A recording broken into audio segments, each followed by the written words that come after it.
Hey everybody, welcome to Always Bored, Never Boring. Because my last series of videos on a trading card game went so well and got so many views, I thought I'd do another one.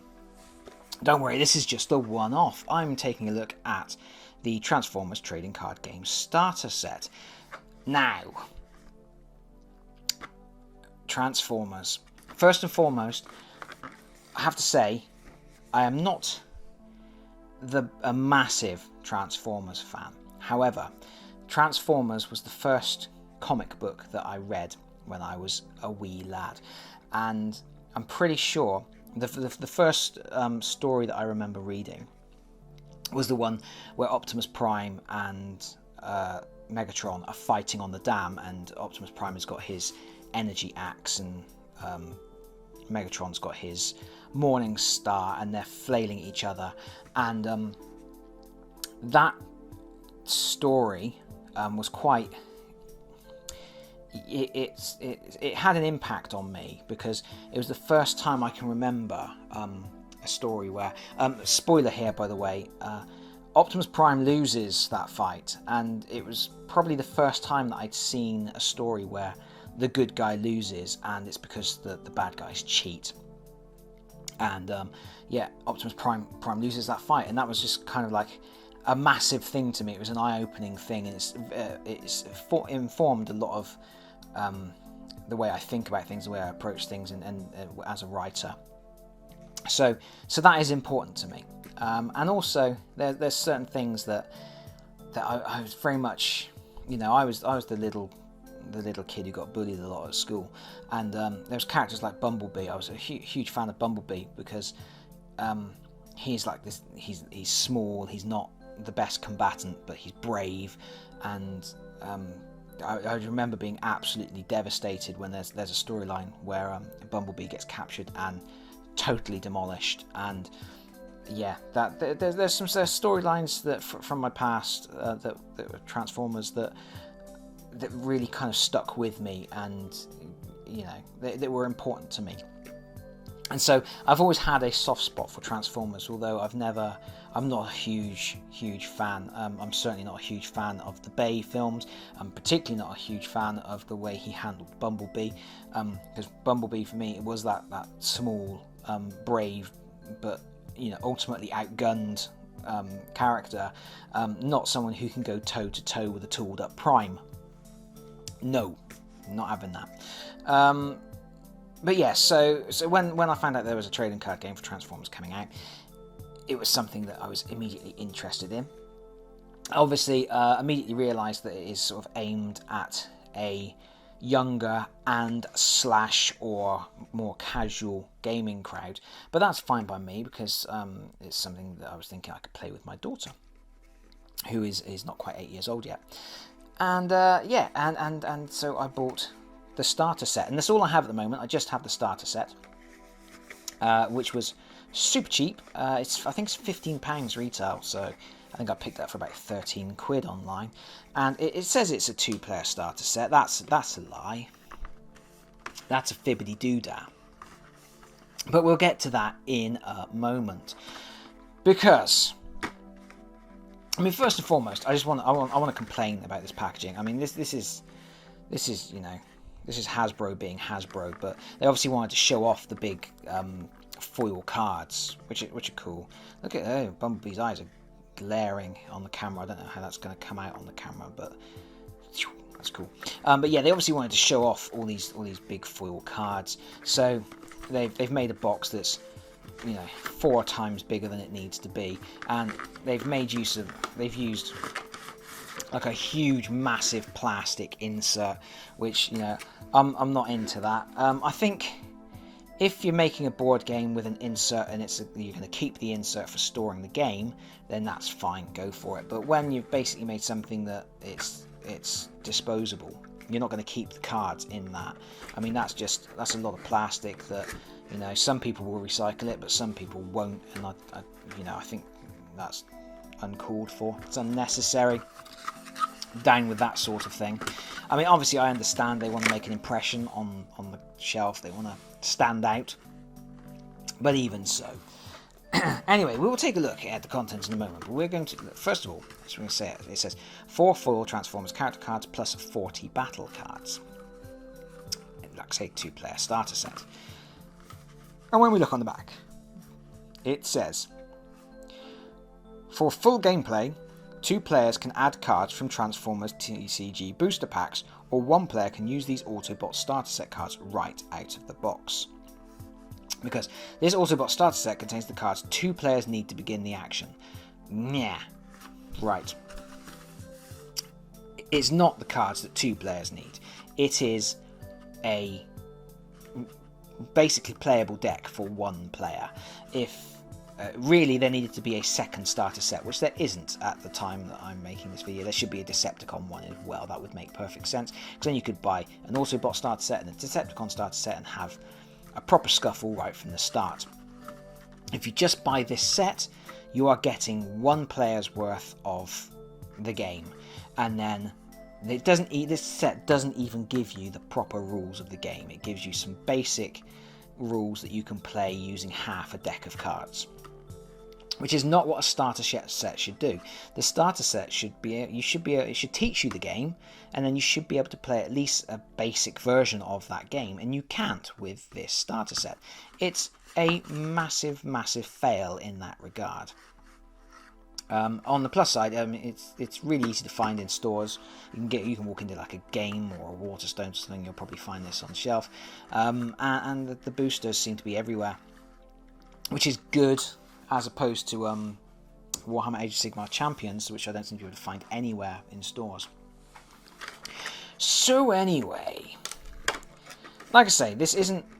It's not a proper starter set. You know, you can't expect too much for 15 quid, but I would have at least expected to be able to play a semi decent starter game. Look at that.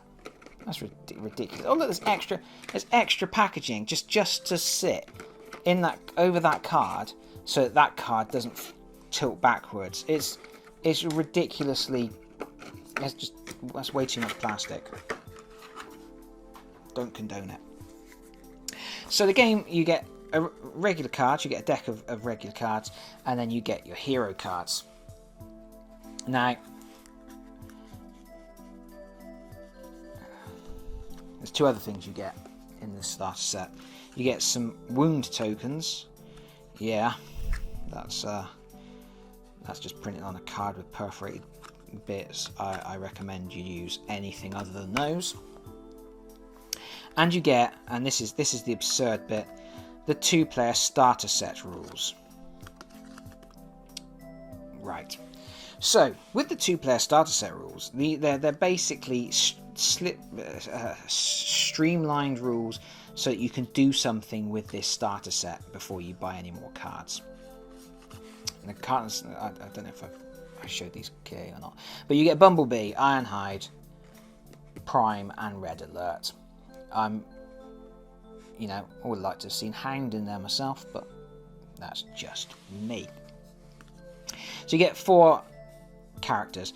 Normally, when you build your own deck and you choose your own characters, and all the characters have a star value, and there's like a cap on how many stars worth of characters. You can take as many characters as you want, as long as it adds up to a certain star level.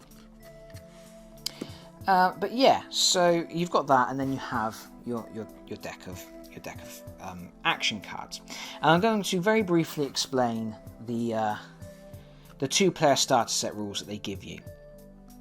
So it says, start with 2 Transformers character cards with alt mode sides face up. So the alt mode is this, the vehicle side of things, or you know, the dinosaurs or the insects or whatever it may be. Shuffle the battle cards and put the deck between the players. Reshuffle the deck if it runs out. How to win: knock out all your opponent's character cards to win the game. Fair enough. So players take turn attacking each other's character cards. You may flip one of your character cards to its other mode, so that's the first thing you can do. And it says choose one of your character cards to be the attacker and one of your opponent's character cards to be the defender. You can't attack with the same character card 2 turns in a row unless your other one is knocked out. When you attack, you flip over 2 cards. from this deck.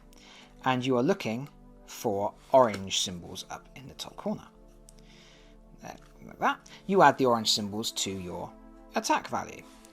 Your opponent then draws 2 cards and is looking for blue symbols. You add the blue symbol to the opponent's defense value. I've dropped that one. Don't mind me. And then you compare the total. And then you subtract the defense total from the attack total, and you inflict that many wounds. And then the other player takes a turn, where you draw 2 cards. And then the other player takes a turn, where you each draw 2 cards. I think you get the point. That's it. That's the basic rules that they give you to play with this. All this text, all these numbers, ignore that. The picture, ignore that. Doesn't matter. Ignore all of that. All of that. Just look at ignore the white ones. Just look at the blues and the oranges, and add it to your values on your card. Oh, I mean, seriously, I wouldn't even play that with my daughter, because she's just going to go, well, what's the point? This is just a random number generator. You might as well just roll a dice and just say highest number wins, because that's it. There's no real skill or tactics at this point. That's just a silly waste of time. What you need is for each player to have their own characters and a deck of 40 cards each, which they have created from a pool. And then you can play the full games. How do you get the rules to the full games? You have to go online and download them, because Hasbro just couldn't be bothered to put them in the box. Now, I understand that it's a starter set and it's for younger and /or casual players, and having some streamlined starter rules is a good thing, especially if you're going to play with very young children. But put the full rules in as well, so that when you're done with that, you can move on. But yeah, okay. So the full rules are a little bit. I mean, this is still a very straightforward sort of game. But each player, with the full rules, each player will have their force out. And you start with everybody in their alt mode, and you've got your deck of cards, and you've got 3 cards in hand. And on your turn, you basically get a choice of 2 things that you can do. Sorry, I mean 3 things. So, and also, the first thing you would do is you would draw an extra card into your hand, because you always draw a card first. So, you have a choice of 3 things. One of the things you can do is you can choose one of your characters to flip to their other side. And this is relevant because each character has an attack value, a health value, and a defense value, and a special rule. When you flip them over, the attack value and the defense value may change, and also the special rule will change. It's got a little alt mode thing here that tells you what it is. So you see you would go down from 4 to 3, but your defense would stay the same. But yeah, there's a lot of characters that have abilities that say when you flip. So you want to get to this mode. This gives you tough on this side, so you flip 1 more battle card when defending. That seems quite suitable for Bumblebee. I mean, he managed to take a kick in and keep on ticking on numerous occasions. But so you want to sort of get into this mode and then flip back, because then you can take advantage of this. When you flip this mode, each of your characters gets Pierce 1 till the end of the turn, which is an additional sort of attack benefit that makes everyone else in your team stronger for the turn. So that's one of the things you can do, is flip one of your characters. And then you can, I mean, there are certain exceptions on the first couple of turns. Like on the first turn, the first player is only allowed to flip a card, they're not allowed to do anything else. And then on the opponent's first turn, they can do 2 actions and add 3. And then from then on, everybody can do all 3 actions. So one is flipping a character. One is playing an upgrade, and there are 3 types of upgrades. There's armor, weapons, and utilities, I think is the third one. I haven't got one in my hand. And each character can have 1 of each upgrade. So you can play an upgrade onto a character, and that sort of stays in play and gives them a boost. In this case, they get a special rule here, but they also get +1 shield. When you put this on a ranged character, your opponent chooses a card from their hand and scraps it. Now, if you look here, you can see that Optimus Prime is ranged. So if I played this on Optimus Prime, my opponent would have to deal with that special rule, and also Optimus Prime gets tougher, which is cool. And then the third thing you can do is play one action, and actions are played and then discarded. So for example, this is a rapid conversion. Flip one of your characters to its other modes. This would give you an extra flip. And this one, ready for action, untap one of your characters that has 10 stars or fewer. Because we'll get to tapping in a minute, because yay, there's tapping in this game. And there's a repair bay. Repair 1 damage from each of your characters. Cool. So yeah, you can play one of those. So let's say I played repair bay. Okay, we'll say I played rapid conversion, because that would make more sense. And to flip Ironhide, because I wanted Ironhide to be on this side. Why do I want him to be on that side? Because he's slightly stronger, and it's my round. I want to do some attacking. Because once you have done your card play, you do your attacking. Attacking is pretty much the same as it was in that very basic game that they give you in the starter set. You pick one of your untapped characters, which is any character who is in an upright position, and then you pick one of your opponent's tapped characters. If your opponent doesn't have any tapped characters, you can pick any character you want. The character you've picked becomes your attacker. The opponent's character that you pick becomes a defender. You rotate your attacker, so you can see that by becoming an attacker, you open yourself up to be attacked. You expose your flank, so to speak, because by attacking you tap, and then that means that on your opponent's turn he can target tapped units. So that's something to be aware of. You don't necessarily want to attack with something that you think in your opponent's turn they're going to be able to really do some serious damage on. Once you have tapped your character, you do the whole battle draw thing, where you draw 2 cards from your deck, and you are looking for orange symbols if you're the attacker, and you're looking for blue symbols if you are the defender. There is a third colour, which is white. If you pick white at any point, you get to immediately flip. Only the first time you pick a white, you get to immediately flip another 2 cards, so you get an extra little boost. You need to pay attention to any special abilities on your cards or any armor upgrades you've got, and then you do the comparisons, and you take that many wounds off of your opponent. If they fail to defend, they take that much damage. And then any cards that you drew get scrapped. They go onto your discard pile, along with any cards that you actually played, any action cards that you played earlier in the round. And then it's a case of, if your opponent has got any untapped characters, so any characters that can basically retaliate, then your turn is over, and it goes over to your opponent, and then your opponent does what you've just done.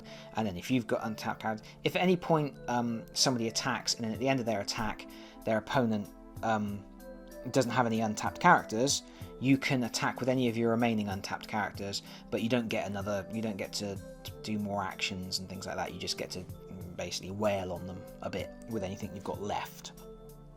And then that's the end of the round, and then you go again, and that's it. It's a very straightforward, simple game, but it's supposed to be a very straightforward and simple game.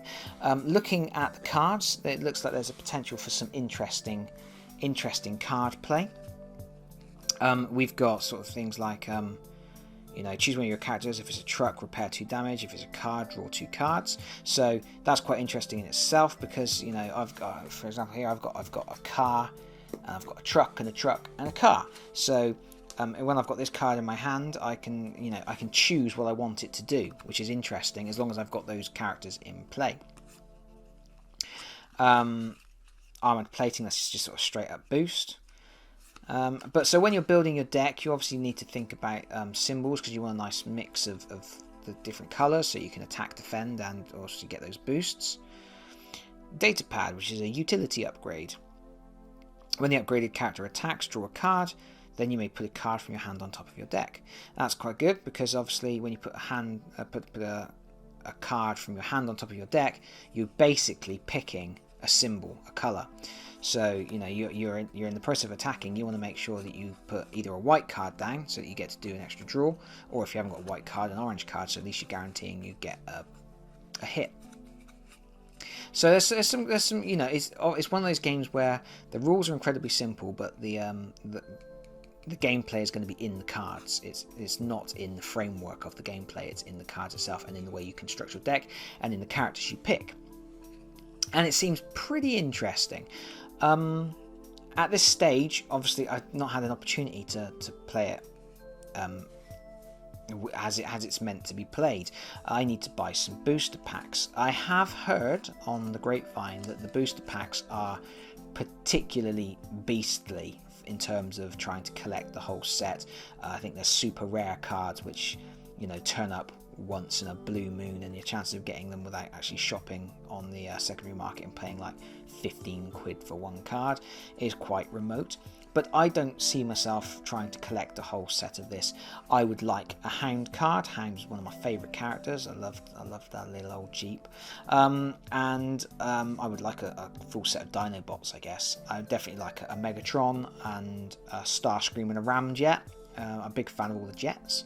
But yeah, so I don't see myself wanting everything for this game.